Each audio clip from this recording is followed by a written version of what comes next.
एक समय की बात है, अफ्रीकी सवाना के मध्य में लियो नाम का एक अनोखा शेर रहता था। लियो अपने प्रभावशाली आकार और ताकत के लिए पूरे पशु साम्राज्य में जाना जाता था, लेकिन वह अपने हास्यपूर्ण अनाड़ीपन के लिए भी प्रसिद्ध था। उसका दिल उसके पंजे जितना बड़ा था और उसकी डरावनी शक्ल के बावजूद उसकी आत्मा कोमल थी। एक धूप भरी सुबह लियो अपने क्षेत्र में इत्मीनान से टहल रहा था। उसकी विशाल अयाल हवा में सुनहरे झरने की तरह लहरा रही थी। जब वह चलता था तो उसके विशाल पंजे गरजते थे, जिससे जमीन कांपने लगती थी। उसका दोस्त मैक्स नाम का एक तेजतर्रार और फुर्तीला छोटा चूहा अक्सर इन सैर पर उसके साथ जाता था। मैक्स में हास्य की गहरी समझ थी और वह लियो को उसके अनाड़ीपन के बारे में चिढ़ाना पसंद करता था। जब वे साथ साथ चल रहे थे, लियो ने एक टहनी पर पैर रख दिया, जिससे वह जोर से चटकने लगी। मैक्स ने शरारती मुस्कुराहट के साथ कहा, लियो, तुम्हें वास्तव में देखना चाहिए कि तुम कहां कदम रख रहे हो सकता है कि तुम गलती से अपने साम्राज्य को नष्ट कर दो। लियो ने हंसते हुए कहा, ओह मैक्स, तुम हमेशा मुझे मुस्कुराने का कोई न कोई तरीका ढूंढ ही लेते हो। लेकिन चिंता मत करो मेरे दोस्त, मैं एक शेर हूँ, किसी चीनी दुकान का बैल नहीं। मैक्स हंसा। उसकी छोटी मूछें मनोरंजन से कांप रही थीं। ठीक है लियो, कभी कभी मुझे आश्चर्य होता है। जब वे घास के मैदानों में टहल रहे थे तो उनका मजाक जारी रहा।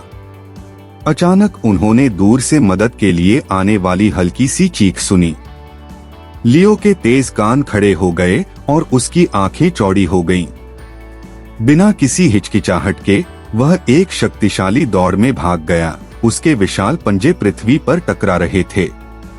मैक्स अपने छोटे पैरों के साथ टिके रहने के लिए संघर्ष कर रहा था। मेरे लिए रुको लियो, वह चिल्लाया, लेकिन लियो पहले से ही दूर तक धुंधला दिख रहा था।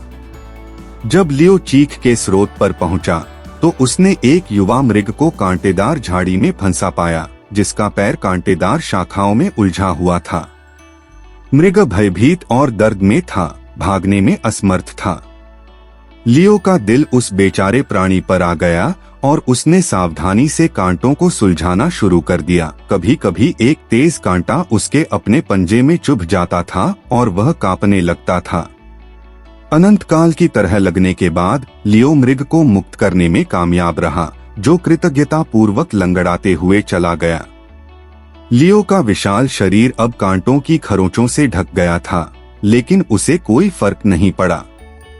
वह जानता था कि उसने एक अच्छा काम किया है।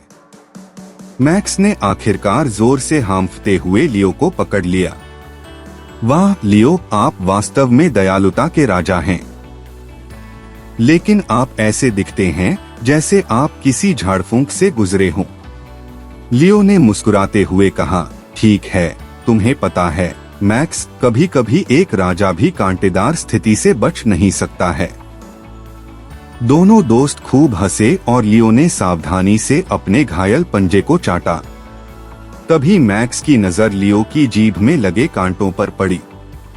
उसने हांफते हुए कहा, लियो, तुम्हारी जीभ यह कांटों से ढकी हुई है।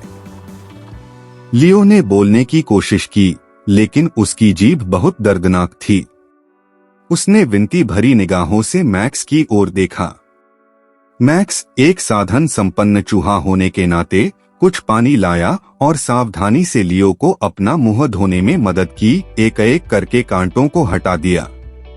लियो प्रत्येक निष्कासन पर घबरा जाता था, लेकिन अपने छोटे दोस्त का बहुत आभारी था।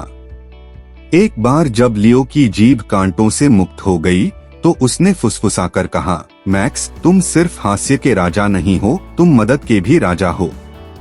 मैक्स ने शर्माते हुए कहा, ठीक है, मुझे लगता है कि हम एक अच्छी टीम बनाते हैं, है ना? उस दिन से लियो और मैक्स की दोस्ती और भी मजबूत हो गई।